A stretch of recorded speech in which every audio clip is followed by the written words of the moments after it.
The What to Next podcast helps you build a TBR of future favorite books. In each episode, Lori and Maine interviews authors and book influencers to recommend books they loved for you to pick up today. If you're an avid reader, always looking for your next great read, then the show. Hi, Lila. Welcome to What to Next podcast. Hello, Laura. Thank you for having me. So happy to have you here. Tell us a little bit about yourself. Yeah, so I am a debut author. My book comes out in 5 days, which I'm super excited about, on the 21st of March, 2023. I'm the daughter of Afghan and Australian immigrants, and I write young adult fiction, usually with some romance in there. And yeah. So talk to us about the writing journey. Like your debut, like your book is coming out, but like I'm assuming like this is a long time coming, Absolutely. Oh my gosh, Laura, what a journey it's been. So I've been on this publishing path for about 10 years, so a decade. I started writing fantasy books. And I was basically emulating other authors and not really finding my own voice, and basically rewriting books that are already written really well that I didn't have to do. So then, my husband said, well, why don't you just write something that's more, about you and your heart and something contemporary? And that never really was something that I thought I'd be interested in, but then I started to write Free Radicals, and Mafi's voice just took me through to the very, very end. And I was super ecstatic because I was offered representation with 7 agencies, and then 3 different publishers wanted to pick it up. So I felt pretty good about myself after that long journey. Oh my gosh, that's a big journey. Oh my God. So speaking of Free Radicals, tell us the elevator pitch.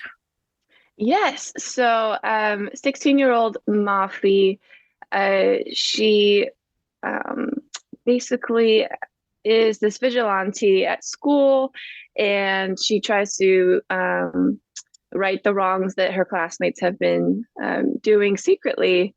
And one day her crush leaves a wish note in the tree, and that where she gets the notes to take care of other people. And basically it turns her life all the way upside down, and even her relatives in Afghanistan, they're fleeing from Afghanistan, is compromised. Oh my gosh. It's so timely. So talk to us about why you decided to write a YA, because 16-year-olds have their own issues and their own things. And like, so it's a unique niche, it's a pretty big niche, Absolutely. Well, I still feel like I'm a kid. I mean, yeah. I'm I'm going to be 33 this year, but and I have a baby on the way and everything. But I have a lot of teenage clients, because before this I was a personal trainer. I taught self-defense, and I'm on TikTok religiously, so I still am quite in touch with all of that. And myself, I'm always scouring the YA section for new things, new books, and I just feel the most comfortable writing, about these topics. And I'm very also fortunate that I kept a lot of my diaries from when I was 13 to 17. So I can remind myself what it was like back then. Yeah, I think that's like going to be like first-hand account of what happened when you were 13. It's going to give you kind of like, oh, this is the angst, because there's a lot of angst, and there's a lot of like uncertainty. Right. There's a lot of like coming of age, and like, letting go of like what you knew when you were growing up, to be like, oh, I'm becoming my own person, and figure out your own identity, Absolutely. And it's still a process. Even as an adult, it's still a process. And, that's just the beauty of life, though. Yeah. As an elder millennial, I can tell you it is still like, we're still trying to figure out. Yeah, absolutely. So awesome. So what kind of books do you tend to read? I read all across the board, all different types of genres and age groups. But right now I've been on a Jenny Han kick again, because I've needed a laugh, but I've needed to swoon a little bit. So I've been reading To All the Boys and the Summer I Turned Pretty series. again, they're just so accessible and just so fun to read. So Yeah. that's a new reading. Yeah. Yeah, those are really fun. They're like candy. They're so fun and joyful. Delectable. Yeah. Absolutely. Yeah. So do you have any books to recommend our listeners to pick up? Oh, yes. So you guys have probably heard of the Davenports. Not only, I'm a huge fan of Bridgerton. So when I heard about Crystal's book, I was super excited to read it. And I picked it up and I think I read it in like one day. And I just love the relationships between the characters and felt completely transported into the world that Crystal was weaving. And she brings up really great, important historical markers without info dumping, which is awesome as well. And so that absolutely did not disappoint. And I really hope they make, I want to see some TV film with her book.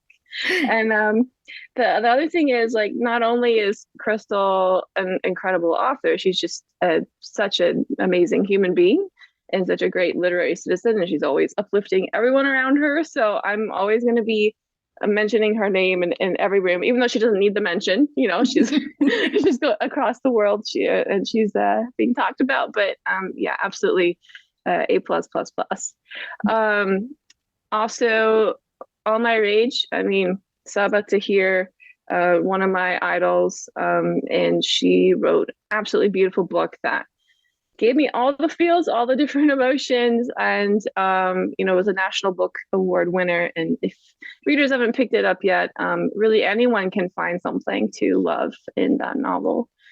And the last one I would say at this point is Jeff Setner's In the Wild Light. It was published a few years ago, but it's still going around, and I basically love anything that Jeff writes. But this one really takes the cake.